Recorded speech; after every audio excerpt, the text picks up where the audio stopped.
Salut les amis. Tiens, je te montre un autre truc cool. Tu vois, je t'ai parlé beaucoup de trucs en passif, tu sais, tu mets de la paille, tu étouffes à l'étouffer avec des ballots de paille, avec des branchages, avec des tapis, des tôles en fer, enfin ce que tu veux, tous les bons, les systèmes sont bons. Un autre que je te montre qui est vraiment cool, tu prends une grande souche de bois, tu vois, là, un tronc d'arbre qu'on a ramené, on l'a posé donc sur le long d'une baissière, en fait il n'y a pas de baissière, mais sur contour, parce qu'on sait que notre terrain, les baissières, elles font dans ce sens-là. Donc je la mets, toute l'année, ça pousse plein de trucs au-dessus.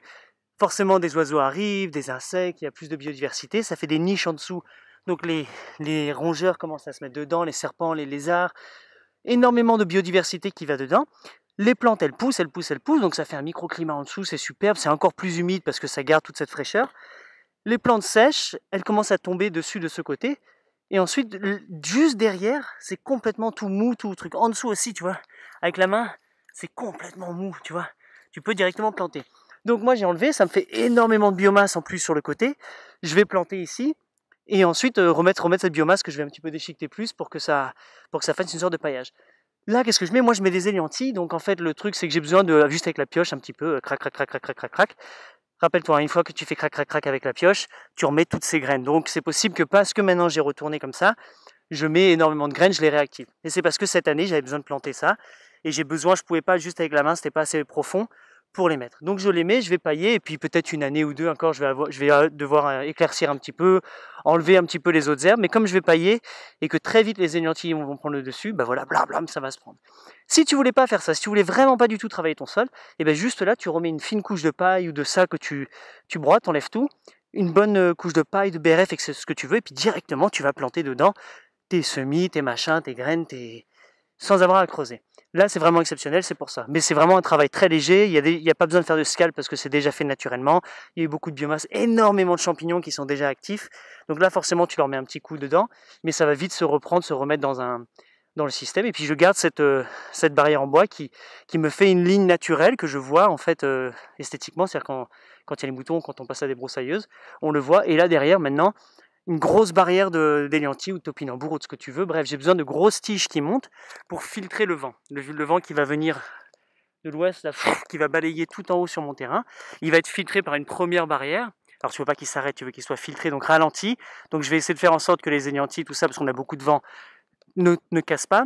Première barrière, deuxième barrière juste derrière, troisième avec la paille, quatrième, et tout au long de ce terrain, il y a plein de ralentisseurs, qui vont rediriger le vent, qui vont permettre justement éviter au vent de... Donc, on le veut qu'il passe quand même, on veut qu'il circule, c'est bien, mais pas trop parce que ça sèche énormément, ça met des claques aux plantes. Et une plante qui s'est vraiment balancée, en fait, ça c'est important à retenir. Et après, une plante ce qui va stimuler la plante pendant sa vie, elle va prendre des décisions. Donc si une plante se fait vraiment fracasser par le vent, etc., elle va pas vouloir grandir, s'épanouir au plus grand. Elle va justement essayer d'être le plus robuste possible et faire en sorte qu'en fait, comme elle est dans un endroit où il y a beaucoup de vent, elle va pas vouloir s'épanouir. Donc toi, si tu as envie que tes plantes s'épanouissent, plus tu vas filtrer le vent, plus elles vont se permettre. Pareil, si c'est une plante où il y a tout le temps du passage, elle va avoir une réaction, elle va changer son comportement, soit elle va se renforcer, soit si elle a des épines, elle va faire des épines encore plus fortes. Enfin, elle va trouver une réaction pour, pour, euh, pour répondre au stimulus qui est toi, qui est le vent, qui est le passage d'un animal, qui est plein d'autres choses. Donc en fait, à chaque fois, au fil de l'année, les plantes qui vont être là vont s'habituer, vont commencer à avoir des réactions différentes.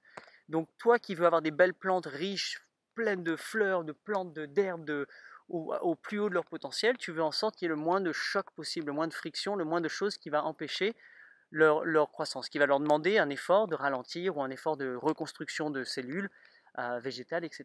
Donc c'est un petit peu comme ça que tu essaies de tout le temps penser. Enfin, moi que je pense tout ça. Et voilà, donc un bout de bois, boum, ça t'aide. C'était il y a 1 an, il y a 2 ans, peu importe. C'est le bon moment maintenant pour moi de planter. Et il y a plein d'éléments comme ça partout sur mon terrain où je sais qu'un jour je ferai quelque chose. Un jour, donc je fais je sais que je mettrai un arbre, boum, je mets un gros tas de fumier là, je mets un petit tas de fumier, je fais des mélanges, je fais des pipis là, enfin, je fais plein de choses comme ça. Et puis un jour, voilà, là j'ai une caisse d'éliantis, je les mets où, j'en ai mis un petit peu à droite, et là, je me rappelais de ça. Et brrr, tu viens, tu le truc. Sinon, on te file une caisse comme ça, tu sais pas quoi en faire, tu vas pas la manger, ça va pourrir, ça va rester dans un coin du jardin, souvent. Tu vois, c'est le genre de truc que je fais, que je vois souvent, que j'ai souvent tendance à vouloir faire, et je veux pas parce que pour moi, la priorité, c'est dans le vivant. C'est avant tout, avant de peindre, avant de m'amuser, c'est ce que j'ai de vivant doit être planté, doit avoir pris soin. D'accord? Donc ça, c'est moi, c'est ma règle, hein, c'est mon truc. Même si des fois j'ai vachement plus envie d'aller peindre et d'aller dessiner et de marcher dans les bois que de planter des choses. Donc d'où la sagesse entre la vitesse de recevoir des choses, d'acheter des plantes que tu vas faire venir chez toi, parce qu'à un moment il faut quand même les mettre dans le sol et leur trouver un endroit où elles vont s'établir. Donc voilà, et ben voilà, tout tranquille, je fais ça et la vie est belle quoi. Voilà, vive la vie, ciao. Tiens, tu vois, par exemple, ça c'est je sais pas, c'est quoi, c'est du contreplaqué, un truc comme ça. Enfin bref, une vieille plaque que j'avais, je sais pas quoi en faire. Je l'ai allongé là pendant pas mal de temps. Là, il y a énormément de mycélium et dessus plein de vers des lombricomposteurs justement. Et en dessous, regarde, là, je suis en train de l'enlever tout doucement. C'est parfait quoi. Regarde comment c'est beau en dessous. Oh là là, là, t'es content. Donc tout ça, bon, c'est du mycélium qui est en train de digérer. Bon, tu protèges au maximum, hein. Tu veux conserver tes mycélium à chaque fois. Et ça, moi, je vais le remettre dans les tas de sûrs qui sont en train de se composter. Comme ça, ce mycélium-là va pouvoir aller justement dans le compost et faire son travail. Bref, ici, voilà, encore une nouvelle zone que j'enlève.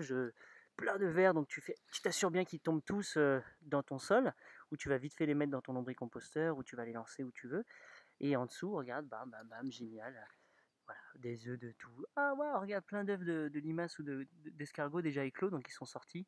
C'est magnifique la vie, quoi. Et là, c'est en train de se faire recycler, les coquilles se font manger, enfin bref, tout. Et là-dessous, bah, tu plantes, ça y est, c'est. Ah voilà, c'est simple. Tu vois, ça, c'est du passif.